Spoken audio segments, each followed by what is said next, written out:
Welcome to EconTalk, part of the Library of Economics and Liberty. I'm your host, Russ Roberts of Stanford University's Hoover Institution. Our website is econtalk.org, where you can subscribe, comment on this podcast, and find links and other information related to today's conversation. You'll also find our archives, where you can listen to every episode we've ever done going back to 2006. Our email address is mail@econtalk.org. We'd love to hear from you. Today is January 30th, 2014, and my guest is Paul Sabin, professor of history and American studies at Yale University. He coordinates the Yale Environmental History Working Group and helps to run Yale's undergraduate environmental studies major. He is the author of The Bet, Paul Ehrlich, Julian Simon, and Our Gamble Over Earth's Future, which is the subject of today's episode. Paul, welcome to EconTalk. Thanks for having me on. The Bet is a portrait of two men, Paul Ehrlich and Julian Simon, and a very interesting bet that they made. But it's more than that. It's the portrait of an era, the birth of the environmental movement and how it evolved over time. But let's start with the two men. Sketch out the arc of their lives and their careers. They were similar in certain ways, but very different in others, as you explain. So start with their views on population and resource scarcity, which is where they clashed. How did they differ there? Sure. Well, Paul Ehrlich is a biologist who studied butterflies and has had a long career at Stanford University. And he is best known for his 1968 blockbuster book called The Population Bomb, which warned that population growth was going to lead to food scarcities, famines, possibly thermonuclear war, a spread of disease, a variety of different types of disasters. And he was brought to even more to the national consciousness, I guess, when he was invited onto Johnny Carson's show in 1970 and became a very frequent guest on the Tonight Show. And he is a very witty, combative, good debater, conversationalist, and so he has been a spokesperson for a certain perspective on the dangers of overpopulation and of the risks of environmental and even societal catastrophe. Julian Simon is an economist, or he was. He passed away in the late 90s, and he started out concerned about population growth as well, but then he came to believe that in fact population growth should be seen as a goal of society, in the sense that more people living fruitful lives would be a sign of societal progress, and he came to feel that, based on his study of economics and the economics of population, that population growth would not lead to disaster. In fact, more people would lead to more ideas, and he was a big believer in the potential of markets to solve environmental problems. And so that's a little, I guess, a sketch of the two men. It just is an interesting backstory. They were born in the same year in 1932, and they actually grew up about a few miles apart from each other in suburban New Jersey. Both men were Jewish, and they had sort of as part of a movement of Jewish intellectuals into the academy, and so there's some very interesting parallels in their lives, more on the personal side as well. So I was born in 1954, and in the early 70s, I was a pretty avid watcher of Johnny Carson for maybe a few months of my life, maybe a year or two. I can't remember. I don't remember Paul Ehrlich being on there, but he was on there an enormous number of times, you said, I think. I think it was maybe more than 20. So yeah, that's extraordinary. Why do you think that was?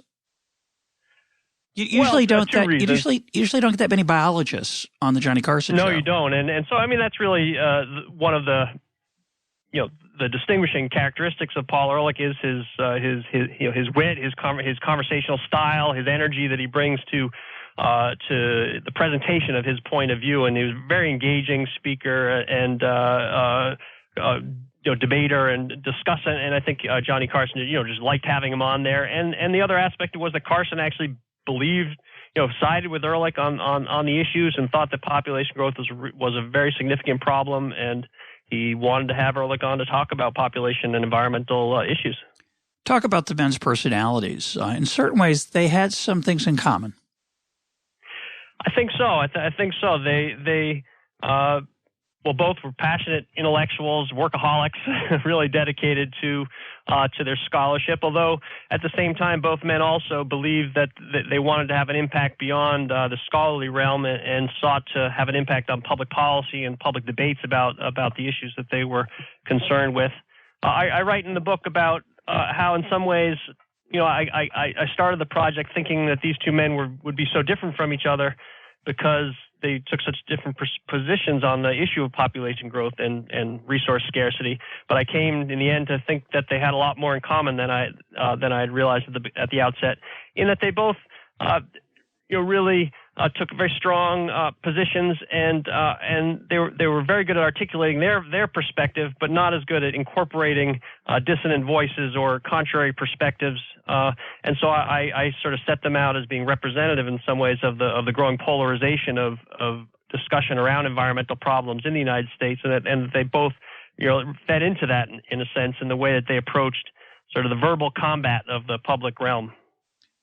Yeah, they were both extremely combative, it seemed to me, from what I know of the two of them and what I learned from your book.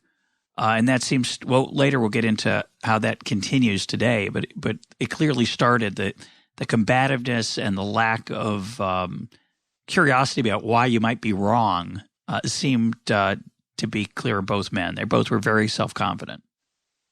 I think that's right. And usually self-confidence is a flaw unless you're right. So we'll get to that maybe in a little bit. But let's go a little deeper on the population and resource scarcity issues. So how did Ehrlich is what some would call a doomsdayer. I guess that some would call. He was extremely pessimistic about what population growth and the trends that he observed at the time were going to do to human experience on the earth, not just in America, but in the entire earth. What was the essence of his worries about population and resources? Well, Ehrlich was one of a group of biologists in the post-World War II period. He was studying the populations of different species, in his case primarily butterflies, and they were studying the ebbs and flows of populations in relationship to resources. And then projecting from what they studied in other creatures onto human populations. And so when they saw populations of butterflies, for instance, crashing in following a decline in available resources, they then projected that onto the human population, saying that overpopulation would then lead to a kind of a population overshoot, which would then be followed by a population crash or collapse. And so that was really the model that they applied to human societies. And so Ehrlich, I guess that's really the essence of it, that more people were going to lead to greater consumption, and that ultimately we were going to overstretch our demands on the Earth's resources. At a certain level, it seems undeniably true. The Earth is a finite. Right. Assuming we stay on the Earth, which let's assume that. It's a pretty finite place. There's only a limited amount of volume to it. There's certainly, it seems, a limited amount of stuff. So with every passing year, there's less stuff left. But Julian Simon didn't see it that way. What was his view? Right. So I think Simon, what the aspect that Simon added on to this was both the element of human ingenuity and creativity, that people are different from other creatures in the sense that we have social institutions, including the market, that allows us to allocate resources and that encourages creativity and development and innovation. And so his belief was that it was really an economist's point of view, that scarcity leads to higher prices. Higher prices lead to a call for more innovation, for more substitutions or other kinds of new developments, and that then the prices would go down.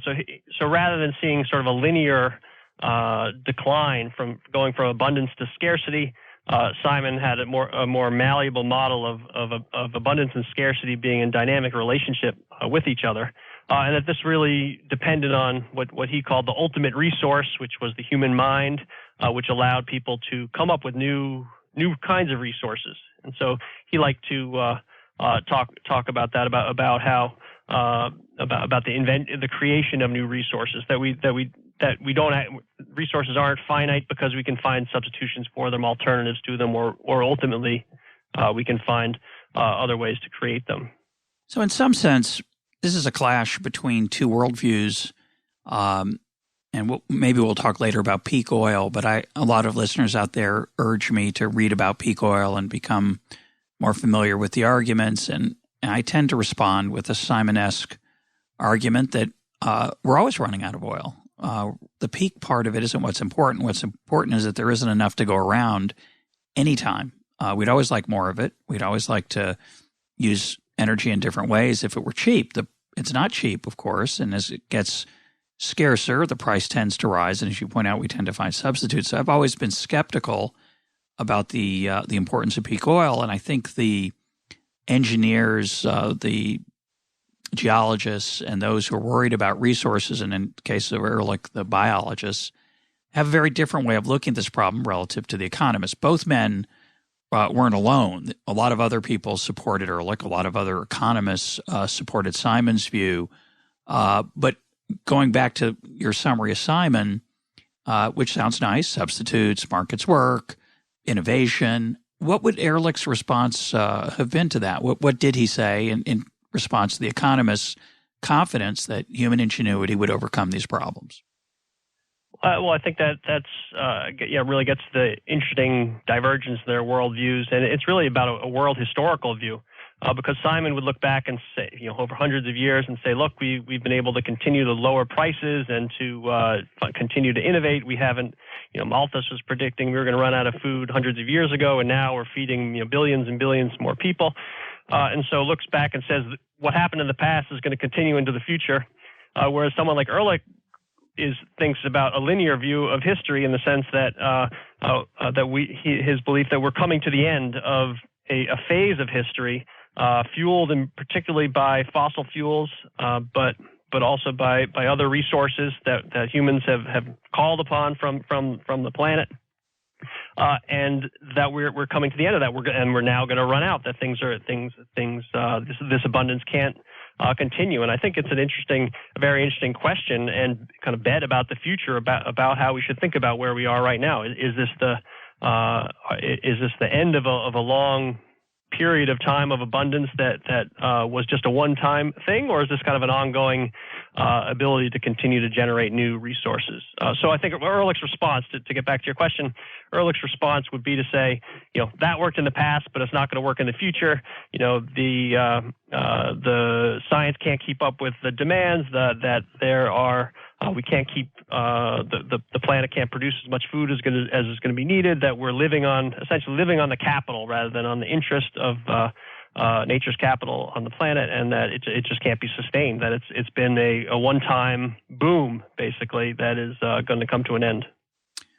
Before we go on, I want to say something about Malthus. We have a nice essay on the site that hosts EconTalk, which is the Library of Economics and Liberty. The essay is by Morgan Rose about how Malthus has been misunderstood. He basically argued that there was the potential for famine disaster because food supply would never keep up with population growth, and he's been criticized by moderns by saying he didn't foresee the explosion of productivity in the production of food, which of course is true. But his book was mainly about why, despite the seeming likelihood of famine, it didn't happen. And his argument for that was that humans could control, to some extent. There were natural limits and human limits on population growth that averted the disaster that might otherwise happen. But Ehrlich and his contemporaries, they didn't hedge their bets. They were adamant about how disastrous not just the future would be, but the very near future. So talk a little bit about some of the predictions that Ehrlich and his folks on his side made in the 60s and 70s. Well, some of the predictions were about widespread famines that were going to occur. There was a book called Famine 1975 about massive famines that were going to sweep the world by 1975. That we were going to run out of oil by the early 80s. It was about imminent decline. It was not on the. This wasn't something that was going to happen 100 years from now, but rather it was going to happen within 5, 10, 15 years. And it was always just over the horizon. And actually, what's interesting about that is that although on the one hand you could say that Ehrlich was an immensely pessimistic person, on the other hand, he would say, I think, that he's actually very optimistic because he believes that something could still be done about these problems, and that was why he continued to be active in the public sphere. It wasn't because he wanted to predict that disaster was going to happen and just let everyone know about it, so that then he would be right that he had made the right prediction about disaster, but rather that he believed that he could still warn people in time. So I think that's just an interesting element about the pessimism and optimism that Ehrlich wasn't so far pessimistic to think that it was hopeless. He actually believed that something could be done, and that was why he was motivated to speak out. So just to be clear, though, when people talk about the rising price of energy in our time, they'll say something like, well, growth rates are going to fall. We're going to have to lower our standard of living if we don't prepare for it. And economists tend to be skeptical of those kind of costly, I should say, not catastrophic effects. But Ehrlich was talking about catastrophic effects. When you say a famine, he predicted millions and millions of deaths from resource shortages, correct? That's correct. No, I mean, and actually he continues to think that this is about to happen, that we're going to face some kind of civilization-wide collapse. And so this is on a grand scale. And he put out numbers of what he thought the sustainable population could be on the planet, which are more around the level of 1.5 billion people or a billion people, various numbers. But that the idea there is just that there's just way too many people to be sustained on planet Earth, and it's either going to be reduced through sort of deliberate population control activities, reducing birth rates, or there's going to be a catastrophe of death rates. Yeah, and there's a certain you identify Ehrlich with Cassandra, the prophetess who was prophesying bad things happening in the future, who was ignored. Correct? She was ignored. Right. Is that right? So in some dimension, Simon's Pollyanna. Now I say that being a sympathizer with Simon, but it reminds me, if all goes well with EconTalk, this episode with you, Paul, is following on an interview on an issue we've talked about a number of times here at EconTalk, which is the future of employment and human well-being in the face of artificial intelligence. While most economists will argue that in the past, technology has always led to higher productivity and more jobs of a different kind as substitution was made and people found ways to take advantage of the fact that they now had machines to do things for them they used to have to do themselves. Suddenly there's this fear in the economics profession that process is not going to continue, that there's something different about artificial intelligence. And I see the same parallel with these doomsday arguments about, in our time, it's climate change. In Ehrlich's time, it was overpopulation, Ehrlich and Simon. The issue is, well, in the past, these substitutions and market forces turned out okay, but this time is different. This is going to be, it's like you say, it's the end of this linear process, and now we're in a new era where nothing is going to bail us out of this problem. And it's interesting how hard it is to have confidence in a process. So if you're like Simon or like myself, who tends to be optimistic about the ability of the price system to deal with these kind of things, you do have to argue that, well, it's always worked out before. Now, in a way, that's a certain naive view. In a way, it's not naive because it's based on an understanding of the underlying process. How do you see that distinction? Do you think it's naive or do you think it's thoughtful? I think that's a fascinating way to put it. I think it is the real dilemma and challenge that we face in thinking about this story, because on the one hand, these processes have been effective in the past in generating responses to the problems, various kinds of problems that we face, and the need to generate more resources, generate more food, and to all appearances, we've been successful in the past, and therefore we should be successful, one would think, in the future. And I think that one can have a fair amount of confidence in those processes unfolding in a similar way in the future, and so that's sort of the optimistic take. Where it gets more Pollyannish is when when one takes one's level of confidence about the processes and says, therefore, we don't need to worry about certain kinds of problems. And I think the problem with that vantage point is that it's actually the worrying about the problems and the concern about the problems that often generates the kinds of solutions that people like Simon have celebrated. And so, this is something that I worry about related to the issue of climate change, where there is, in many quarters, a reluctance to see climate change as being a problem, and that I think is in itself sort of holding back the very kinds of market forces and powers and ingenuity that someone like Simon celebrated from being brought to bear on a problem that I think is solvable, but only if it's recognized as something that exists. So I think that there's an interesting balance there between one's pessimism and one's optimism about the future. That if you're just unduly optimistic, then you may be caught off guard by and not really be preparing for genuine things that may be out there. And then the other aspect of that is making how we compare past types of issues to future types of problems. And so one concern that I have, again, going to the climate issue, is whether when we say that climate change is the same as population growth, I think that there's a bit of I think that's a little erroneous in terms of how we think about those two issues, because we're able to respond to population growth in a multitude of different ways by generating more food and tapping a wide range of different kinds of resources and deploying all different kinds of market forces.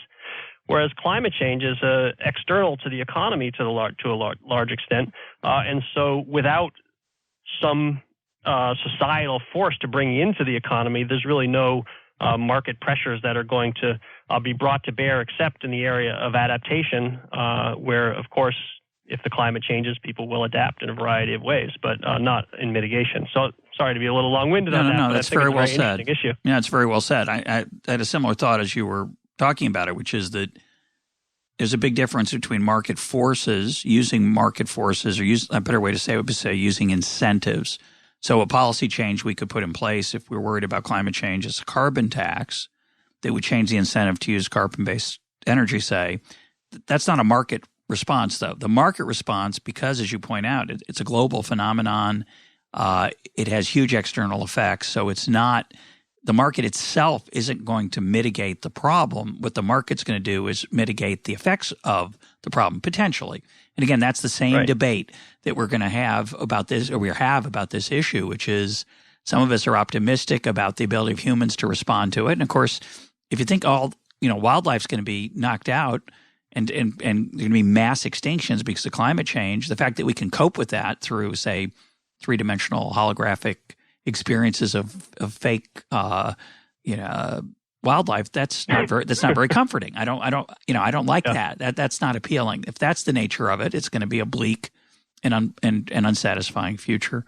So it is but it is in this area of where we don't really know what's going to. We don't know how severe the problem is. What fascinates me is that Ehrlich, either for personal psychological reasons or for deep held beliefs, still thinks he's right.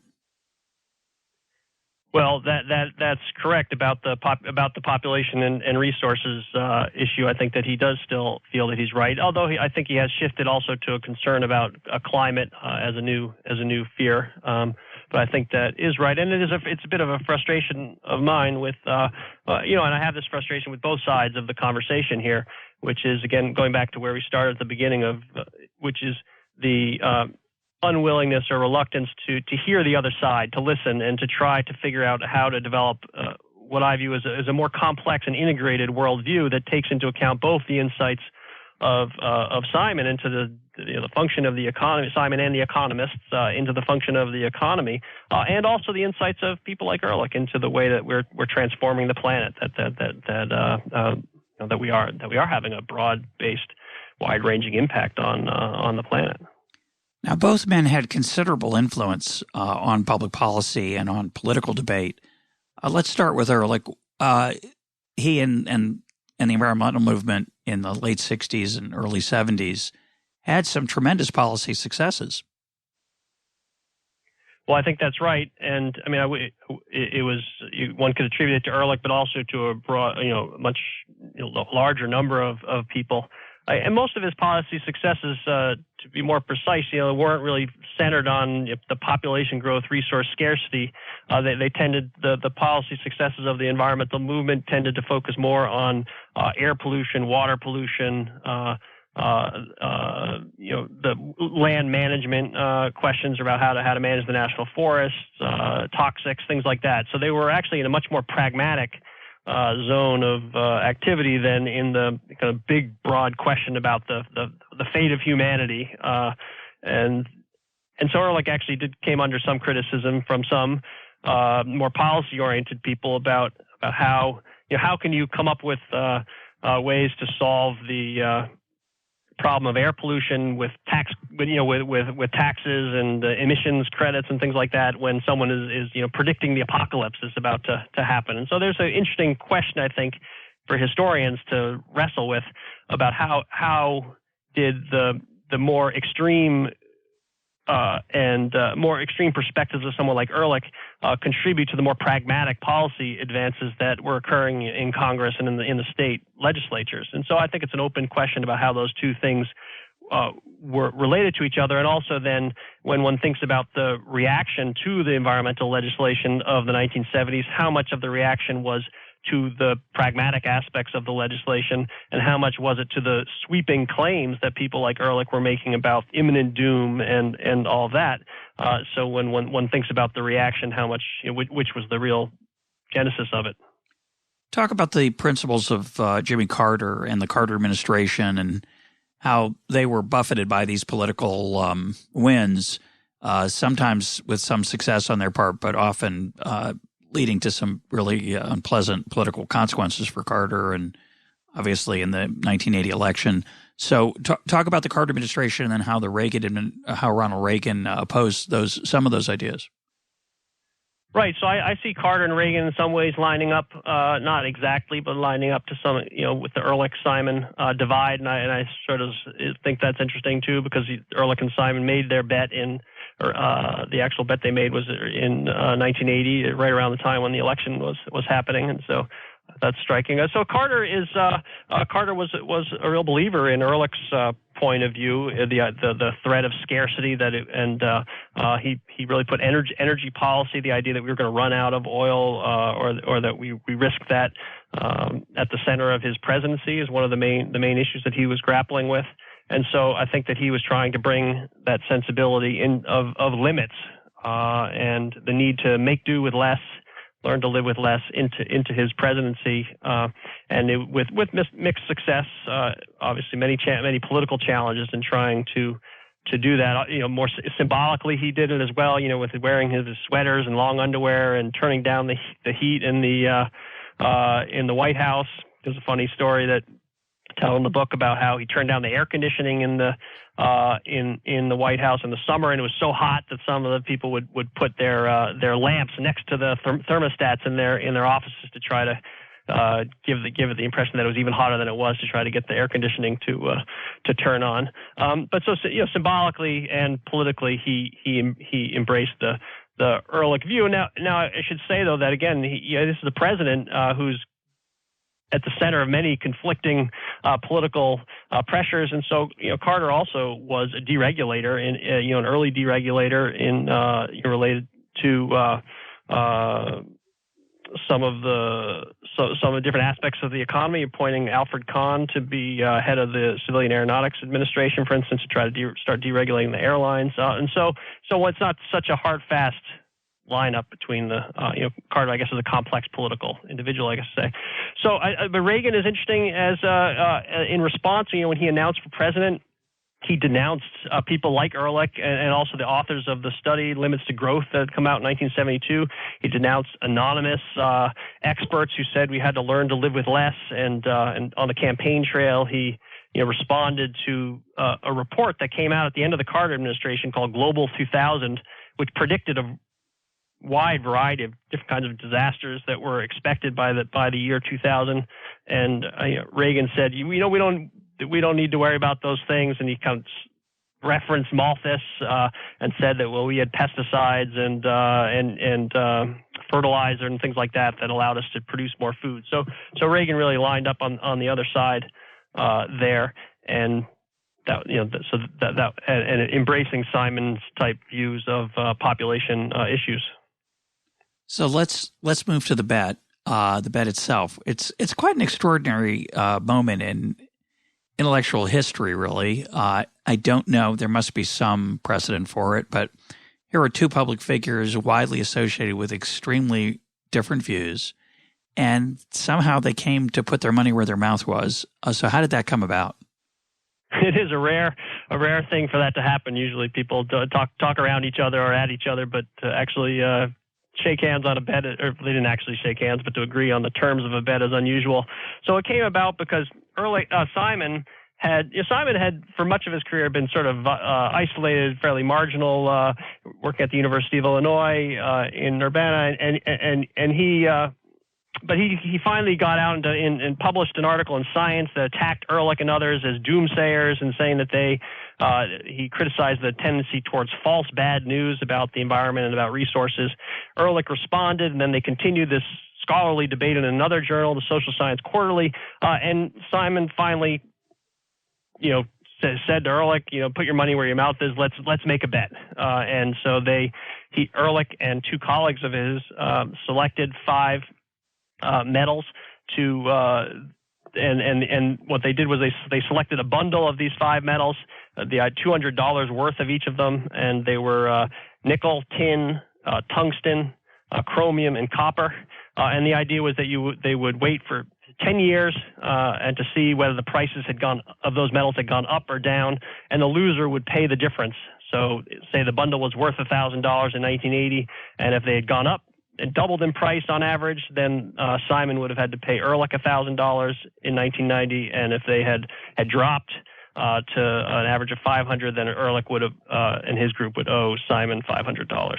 So that was the essence of the bet, and then it was corrected for inflation, which is important. Yeah. How did they agree on how to do that? Do you know? How to do what? How to correct for inflation. So the nominal prices, they were worth $1,000. They bought $1,000.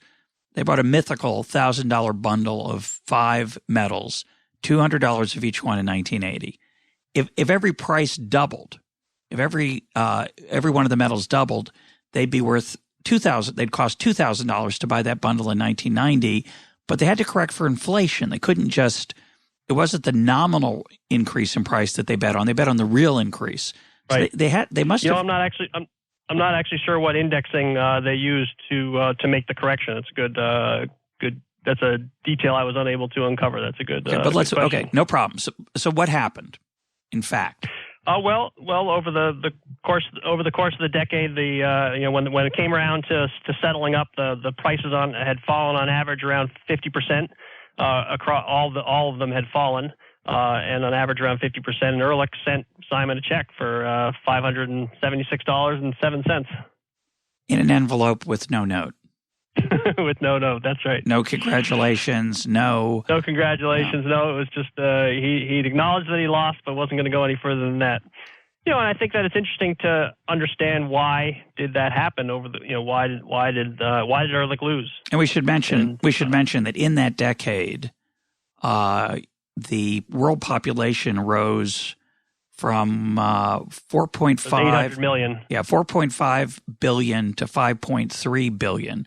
A rather significant increase, which should have, in Ehrlich's mind, pushed up the demand for these. The supply had to be getting smaller in his mind because there was a fixed amount of it, so they would get more expensive. That was the logic of his argument, and it didn't happen.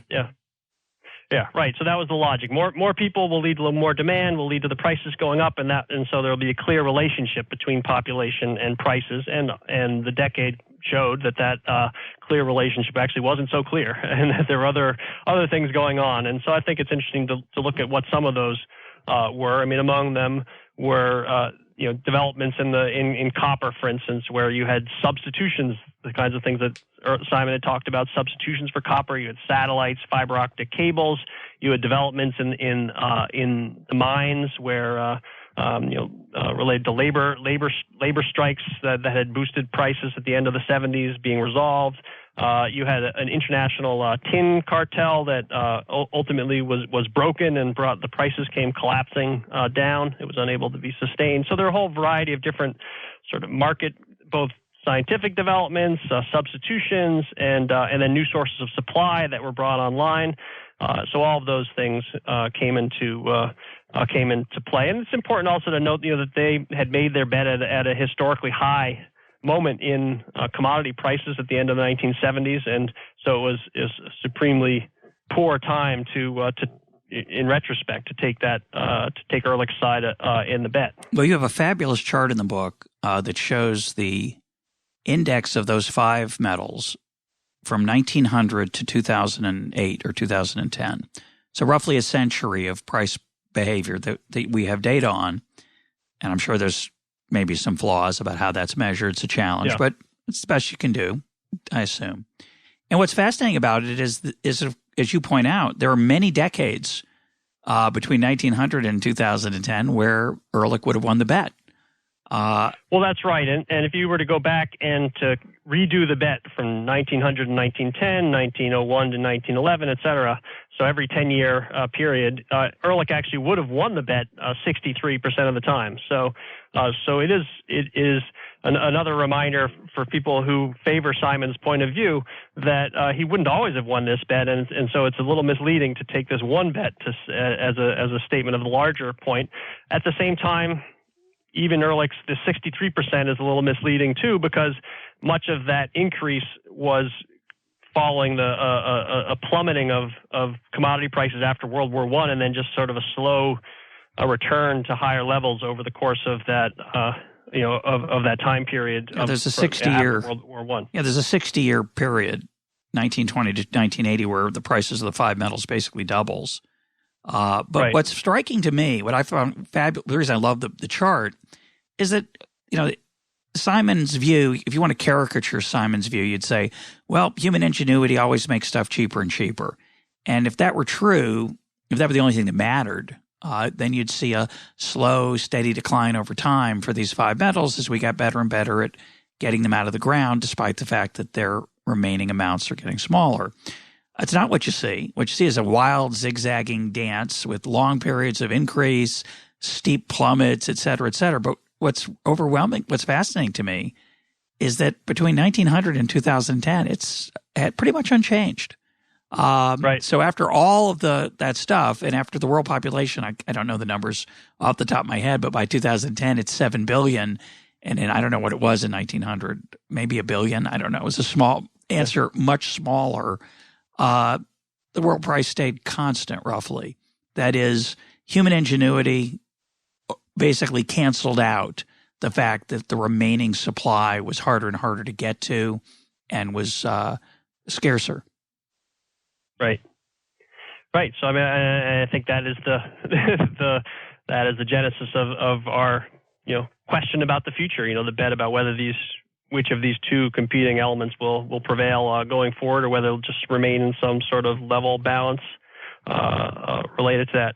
I mean, I think the other thing that's interesting about looking at the chart of the prices rising and falling over this period is just a reminder of how a bet over commodity prices is really not clearly a very good proxy for anything. That because there are so many factors that come to bear, whether it's labor strikes, war, market cartels that are trying to control the marketplace, a whole variety of different things that are shaping what's happening with commodity prices. So that there really isn't a linear relationship between population and the commodity prices, which doesn't mean that population has no impact, but it also means that those two are not they really don't work at all in lockstep with each other. Well, I'm going to come back to the point we talked about earlier, which is, the future is always uncertain, and therefore you can be pessimistic about it or optimistic about it, and both sides can make claims about history arguing on their behalf.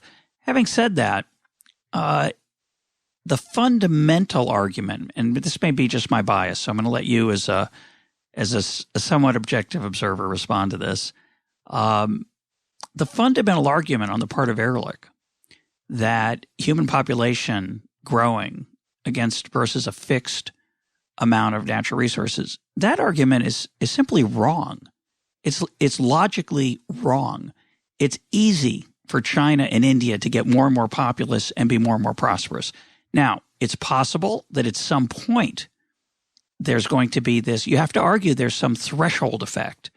But those people, there are a lot of people who argue that what I would really call the simplistic version, which is, well, the more population, the less there is for everybody. You know, the more immigrants, that means fewer jobs for people, or we're going to keep you poor, or we're going to have to share our wealth. And at the root of a lot of these views, it seems to me, certainly the limits to growth argument, is some kind of zero-sum understanding of how prosperity is generated and shared and created. And I don't think there's anything defensible about that argument, but maybe it's my bias. Do you have any thoughts on that? Well, I think in the short term that it is wrong in the sense that that the idea that adding another 50 million people or 100 million people is going to lead to going off of a cliff that will then lead to scarcity and disaster. I think that is mistaken. I mean, I think that what's difficult about the way that Ehrlich and Simon tended to argue about these issues is that they wanted to project out as debaters or as intellectuals, they wanted to project out into the infinite future and make claims that this, that you never would, on Simon's part, that you could have almost infinite number of people on the planet, and I think that is that gets into much more complicated. That's a much more complicated claim. I mean, I think the question about whether we are able to support the current billions of people, or whether, in Ehrlich's point of view, that we have to go reduce the population to a lower level. I argue in the book that this becomes much more of a question of values. It's about how do we want to live on the planet, and what does it take to sustain the numbers of people that we have, rather than the kind of the either or. Can we sustain them, or can we or not? Which is sort of the yes-no, I think, version of population growth and its relationship to resources, I think, is not the most helpful way to think about it. It's much more a question of, what does it take to sustain the larger number of people, and that does change our society, and it changes our relationship with the planet, and it means that that involves our values about what kind of world do we want to live in. So that's really what that's part of where I end up in the book. Arguing is that this is more of a question about social values, about the kind of world that we're trying to create and that we want to live in, than it is about whether, are we going to survive or are we not going to survive. How did Ehrlich and Simon's values differ? They did differ. They weren't just disagreeing about whether markets worked well or not. Well, I mean, I think that one difference had to do with how they thought about people and their role on the planet. And I think that Ehrlich has tended to have a view of humans are one of many creatures on Earth, and we have a claim to the resources of the Earth, but not the only claim, maybe and he sees had a value of how to live on the planet that was one of greater balance, a harmony, or humility on the part of humans, that we would take a lesser claim, that there would be more space for other creatures to be living. I think Simon's view was really about people first, that the goal of society was to be able to support a larger number of people on the planet, and that the measure of the success of society could be taken in the numbers of people who were able to live productive lives. And so he would say, that for him, if he had to choose between the claims of nature or other creatures and the claims of people, he would favor the claims of people. And so I think that's a very interesting question, that there's not a right answer. These are ethical questions that are subject to debate and to different values. I once saw Peter Raven give a speech. You mentioned Peter Raven in your book. When I heard him, he had become the head of the St. Louis Botanical Garden, which is a lovely spot. But as the director, his views were more like Ehrlich's than Simon's. His speech, at one point he said, if I remember him correctly, that it was immoral, or at least destructive for Americans to have more than 2 children, because that third child, Americans consumed so many resources and were so wealthy that having a third child was putting pressure on the earth and the earth's resources.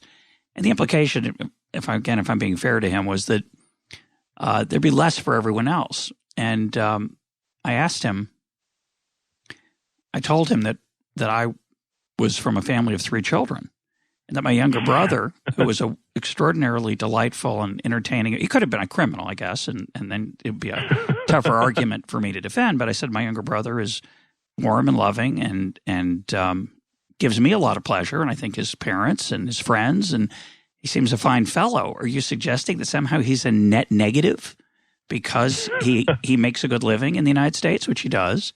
And I don't remember what he said, but I think that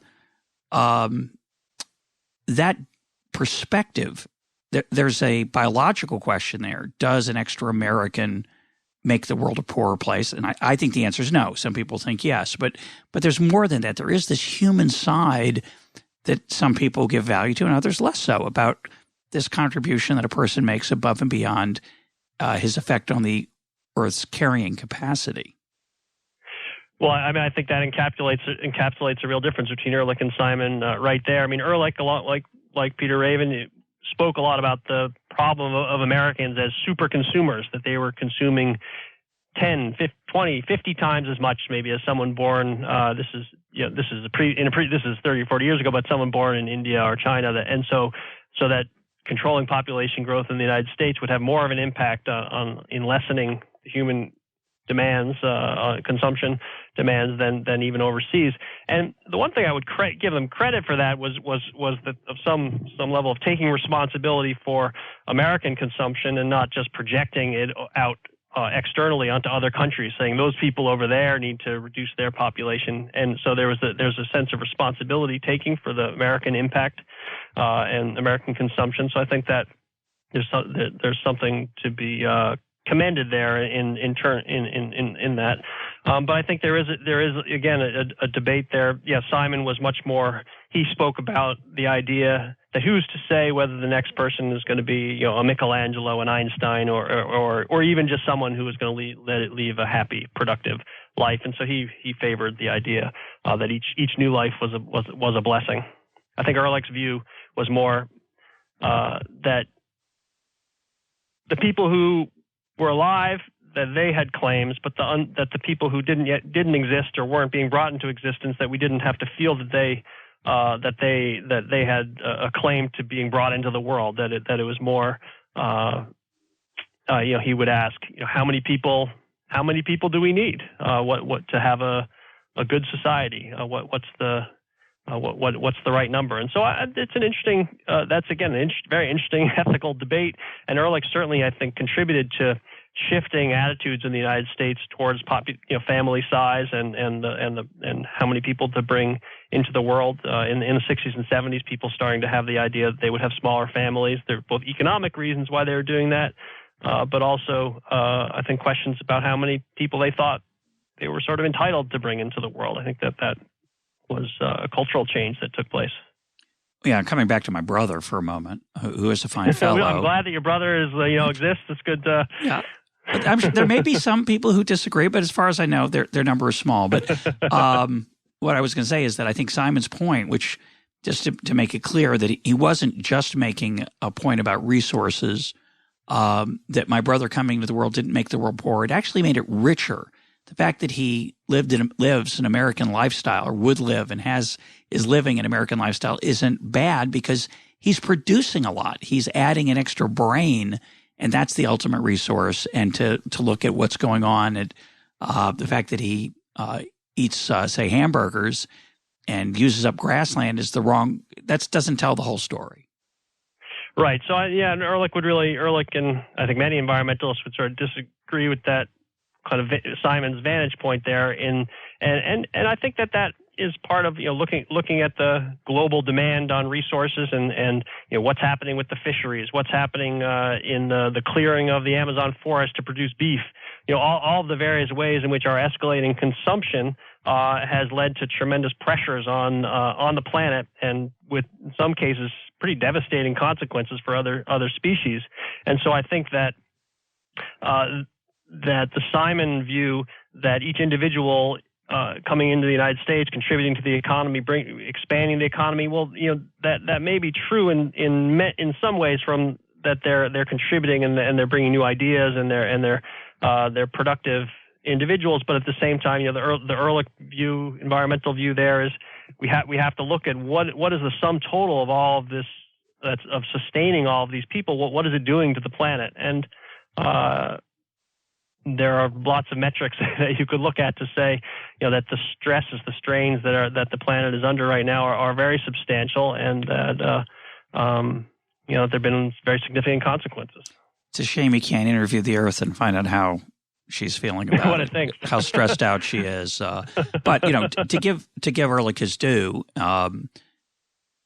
there are ecosystems that are stressed by population, obviously, and Simon's response would be, I think, that there's a problem of property rights. So fisheries are despoiled and ruined because people don't own the oceans, and the challenge there is how do you find ways to overcome that, either voluntarily or through regulation, to reduce that kind of impact. In many other areas, the effects is zero or even positive. So Ehrlich is certainly right that in many, many cases, when property rights don't exist, in particular, that human expansion is destructive in that way. And property rights are what preserve stewardship. So it's a fascinating difference. Yeah, no, I think that's right. And Simon would certainly say it also in places where populations have grown very quickly and economies have not really been able to develop so rapidly to keep up in terms of productivity, and that the main, he would say the principal problem there is not one of population growth, but one has to do with the rule of law of property rights, of the ability of people to be productive, to keep what they earn, and to be able to invest and to build up the economy. And so, yes, that certainly would be his explanation of those and of many environmental issues as well. So I really enjoyed the book. I thought it was extremely well written. It peels back the curtain to remind us of some of the things, those of us who are old enough, to what happened in the 70s, and gives us some nice information about what was going on behind the scenes and intellectually. And I really enjoyed the book. One thing that struck me about it is that it seemed eminently fair. But since I'm so sympathetic, to Simon and unsympathetic to Ehrlich, I wonder if maybe it's not fair. Maybe it's slanted toward Simon. Now, Simon won the bet, but as you point out, we've already talked about it. There are a lot of decades he would have lost the bet. The bet itself is not inherently valuable. It's one data point, has information, but it doesn't end the discussion. And Ehrlich in the 90s, as you point out, won lots of awards, was honored in many, many ways. He didn't slump off into obscurity because he lost the bet, or that because his predictions were all wrong. So, but you talk about all that, and you talk about it very even-handedly. Where do your sympathies lie? Where did they lie when you started the book, if you could talk about that? And why did you write this book? That's a great question. And so I come from an environmental background in the sense of, devoted much of my career to studying environmental questions, environmental problems, and I believe that they are serious. In terms of that, our relationship with other animals and creatures, or how we live on the earth, is sort of part of how we define ourselves, and that there's that, and that I think that. So I sympathize greatly with Ehrlich and his identification of many of the concerns and questions related to how the pressures that we're putting on the planet. I think that, and so but I was looking when I took on this project, I was looking for a story that would make me think, that would challenge me, and so that was part of what I was interested in, and I also was looking for trying to think through issues about how we relate our economic development and our impact on the environment. Think about how those two things are related to each other. And so this was a great story because the characters were so strong and dynamic, and there was it was a great opportunity for telling this tale.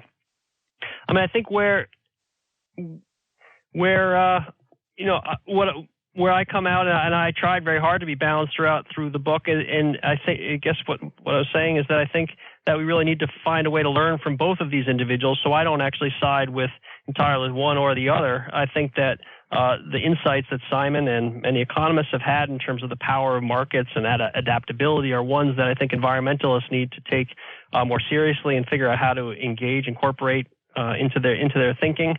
At the same time, I think that scientists such as Ehrlich have identified many challenges. They have played a crucial role, really, in society. If you think about questions that relate to nuclear fallout or the chlorofluorocarbons in the ozone, the way that they've identified these threats to society that then we've been able to take action on, and I think that that's also true around climate. And so I think that what we need, what we all, as opposed to these folks representing the two sides, what we all need to do is figure out how to bring these ideas together and develop a more integrated way of thinking about environmental and economic problems.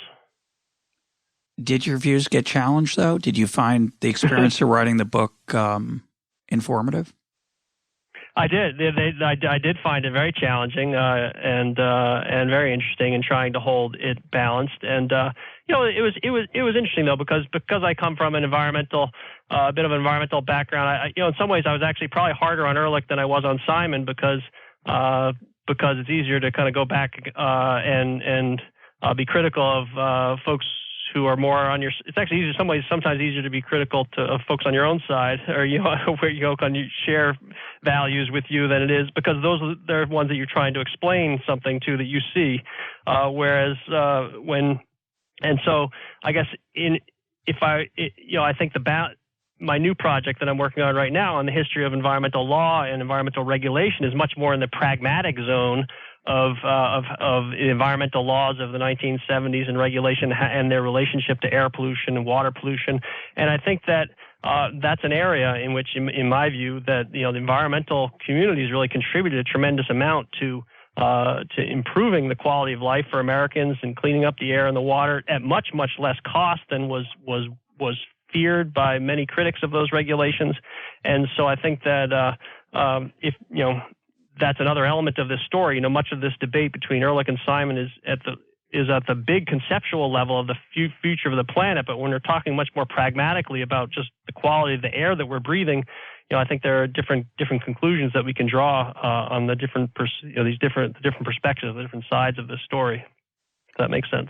Yeah, but I want to talk about academic life for a minute. One of the things that comes through in your book, it's a sub-theme, is how is trash talking by intellectuals about each other. And Simon was much more the victim of that, and he didn't take it very well. I think it was very hard on him. I think a lot about this because I'm a minority viewpoint in the academic world as well. I'm a free market, classical liberal, libertarian, whatever label you want to give it. And as it turns out, most academics don't hold that view. So people on, quote, my side, people like Milton Friedman or Julian Simon, they take a lot of abuse, and you chronicle some of that. The other side, we can debate whether they're right or wrong, but they have the comfort of being sort of in the club. There's much more of a consensus that they're right, and you detail a number of debates that Simon was in where he was just savaged and called, awful names, and he got into the habit, maybe it came naturally to him, of calling them back. So comment on that and comment on whether you, having written what is a fairly, to me, even-handed book, how have your colleagues responded to it? Well, it's too early to give a final answer on the response to that, although I will say that Ehrlich thought the book was too balanced. So I guess in that sense, he thought that I'd gone too far. I guess so. So maybe if both sides think it's too balanced, then maybe I ended up in the right place. I think that those are big, complicated questions around the politics of academia and also the broader society. But I guess what I would actually make a larger statement going beyond the university, which is to say that I think that the problem that Ehrlich and Simon's story represents, and I think that it's characteristic of our intellectual life in the country today, is the tendency of both sides in a polarized country to stay with their own and not listen very well to the viewpoints of the other side, and to see the genuine insights that exist in other ways of thinking about social phenomena, social problems, and that there's not as much listening, and there's too much talking going on, I guess, and thinking about and not enough kind of embracing of complexity of the real complexity of the problems that we face. And so, I think that the group identity and the group support that both Ehrlich and Simon felt from both their sides of this argument is problematic, and we can see that much broadly right now with the climate change discussion. It's a wide gulf between different parts, different viewpoints, and a real inability to talk more pragmatically about how to address a major societal challenge. Yeah, the way that you phrase it reminds me, as an economist, that in general, it's much easier to get paid for talking than for listening. So it is an inherent problem in the intellectual space that thoughtfulness. Being a good listener doesn't get you on get you on the Tonight Show. And so let's close with this. You talk in the book, and you're talking now about the value of nuance as opposed to I would say caricature, and both sides do tend to care of all these debates in economics and environmental issues. They caricature their opponents. It's good for fundraising. It's good for making you feel good about yourself and your team. Your book is in many ways a plea for something different. Do you have any optimism about that? I don't see that. I don't view this as a you point out we're a particularly polarized time. I'm not sure it's any different really than it's ever been. And in some ways your book kind of proves that, right? The 60s, 70s, 80s, 90s, not that much learning going on for one side from the other, whatever the issue is. What do you think about that? Well, I'm a teacher and academic, so I guess I'm optimistic about the possibilities for human development and for learning. So I will remain optimistic about that. That even if it's just in a few places, opening minds to listening to each other and trying to develop more complex viewpoints, that there will be opportunities for progress. And I think that there is a pragmatic middle in the United States, and not just sort of ideologically, but in terms of people who want to get things done and don't want to think about problems in extreme ways, but are trying to figure out how to muddle through and figure out solutions. And so I think that you could. One way to look back at American history is to see the extreme voices that have been expressed and the difficulty in conversation. And another way is to look at the way that the society has been able to evolve and adjust and adapt and to address problems as they've arisen and to muddle through. And I think that both of those things have some truth to them. And so I put the book out there in an optimistic spirit, and hope that people enjoy thinking about the questions that it raises. My guest today has been Paul Sabin of Yale University. His book is called The Bet. Paul, thanks for being part of EconTalk. Thanks so much for having me.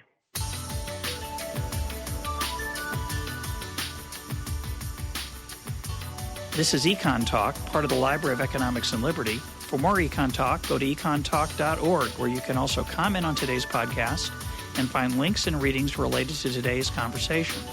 The sound engineer for EconTalk is Rich Goyette. I'm your host, Russ Roberts. Thanks for listening. Talk to you on Monday.